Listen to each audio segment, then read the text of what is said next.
The calm before the storm. When I bought my stretch of land, all 25 acres of it, I thought I had finally found peace. The lake in the middle was the crown jewel, deep, spring-fed and lined with tall pines that reflected across the surface like a painting. It wasn't just a pond, it was a legacy.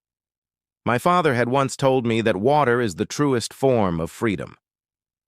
Own a source of water, and no man can ever tell you what you're worth. I believed that. For years, I used the lake to fish, to swim, to let my kids grow up in the way I always wanted, wild, free, under open skies. But peace rarely lasts long in a world where homeowners associations exist.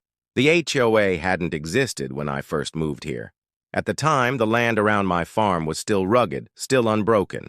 Then the developers came, carving out cookie-cutter subdivisions on the northern edge of my property. Within 2 years, the pines were replaced with cul-de-sacs, and the HOA was born. I had no interest in joining. My farm wasn't part of their development, nor was my lake. I thought that would be the end of it. I was wrong.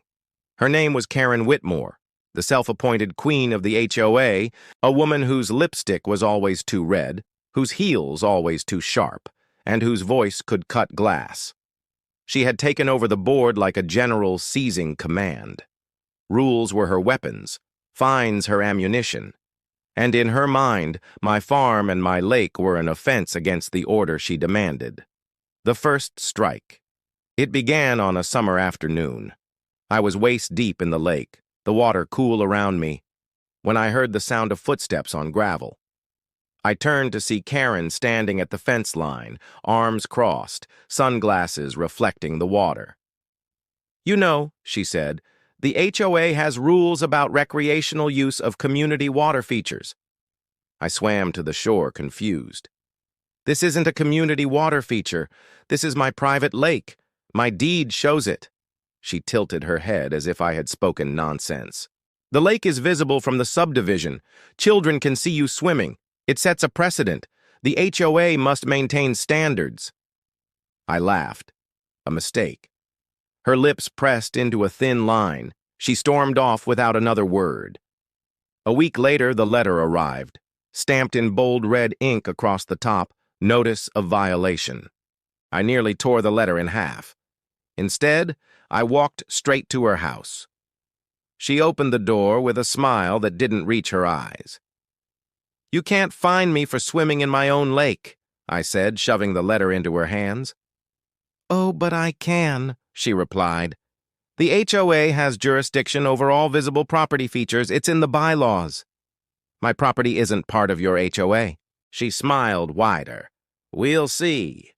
The trap Karen wasn't just bluffing.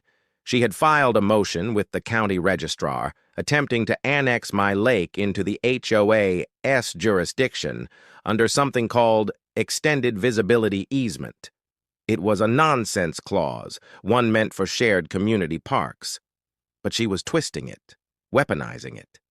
I hired a lawyer, a wiry man named David Grayson, who had seen more HOA battles than most people could imagine. He flipped through the stack of bylaws, shaking his head. "She's good," he muttered. "Petty, but good.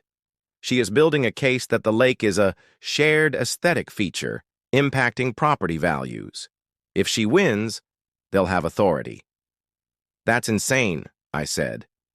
"HOAs are insane," he replied flatly. "But there's a way to beat her." The key was ownership. If I could prove beyond doubt that the lake was wholly contained on my deeded property and that no subdivision drainage or runoff entered it, the HOA had no claim. We gathered maps, land surveys, water rights documents. I even hired a hydrologist to testify that the lake was spring-fed and not connected to the subdivision's stormwater system. But Karen wasn't done. She showed up at county hearings, armed with binders of evidence, photos of kids riding bikes past my fence, claims that residents felt excluded from the lake, even a complaint that my unsanctioned swimming was lowering nearby property values. It became a war. Retaliation. While the hearings dragged on, Karen made my life hell. She sent HOA security patrols to idle outside my gate. She ordered contractors to survey the fence line, claiming boundary disputes. At one point, I found a neon sticker slapped onto my mailbox, $100 daily fine until paid in full. I tore it down, but the letters kept coming. Fines piled up on paper, each one more ridiculous than the last. $200 for unsightly vegetation, $300 for unregistered recreational equipment, my canoe. Neighbors began to whisper. Some sided with me, angry at Karen's power trip. Others avoided me, afraid of becoming her next target. The breaking point came when my daughter, only 12 years old, tried to swim in the lake one afternoon. A hired HOA guard shouted at her from the fence, threatening to call the sheriff for trespassing. She ran home crying. That night, I made a decision. If Karen wanted war, I'd give her one. The counterattack. I dug deeper into the HOA's bylaws, spending nights with stacks of papers, a flashlight, and strong coffee. Buried in Section 14, Subclause 7, I found it.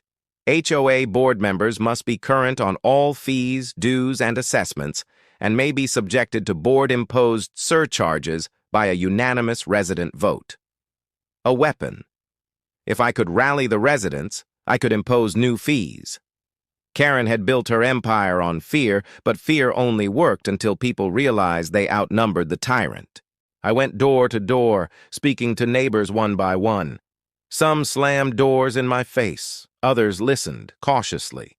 I told them about the harassment, the fake fines, the annexation scheme.